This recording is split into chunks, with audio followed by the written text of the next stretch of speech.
Оқ қағаз, карандашлар, клей һәм төсле рәсемнәр ярдәмендә халыкны ничек профсоюзга кергәндергә.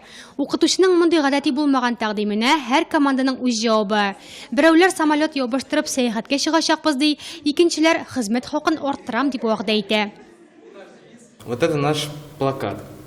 Бу безнең плакат, профсоюзыбызның оешмасы Непоседа дип атала. Девизыбыз яшә, эшлә һәм күңел ач.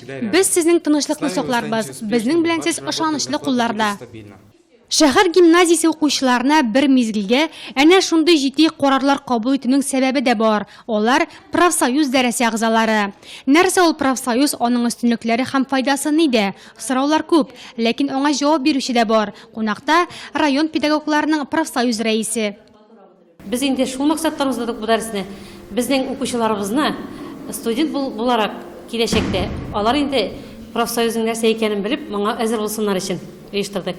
Һәм инде без шуны күрдек, балалар хәзер уже профсоюзның нәрсә икәнен, ни өчен кирәген аңлыйлар, беләләр һәм үзләренең чараларында безгә бүген шуны күрсәттеләр. Профсоюз дәресе 11-нче сыйныф укучылары өчен бик актуаль. Тиздән алар үзләре сайлаган һөнәре буенча эшкә урнашачак. Ләкин аңарчы башта белем алырга кирәк.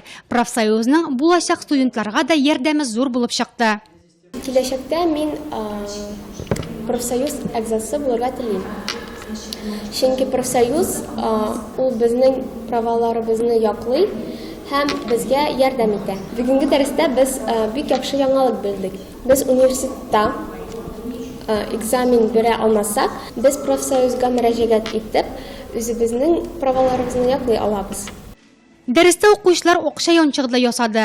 Дөрес, әлегә төсле кәгазьдән генә булсын, ләкин анда тәүге 1 сум акча бар инде. Укытучылары бирде. Дәрес дәвамында профсоюз хезмәт хакын арттырырга ярдәм итә дигән сүзләр дөрестән дә рас килде түгелме соң?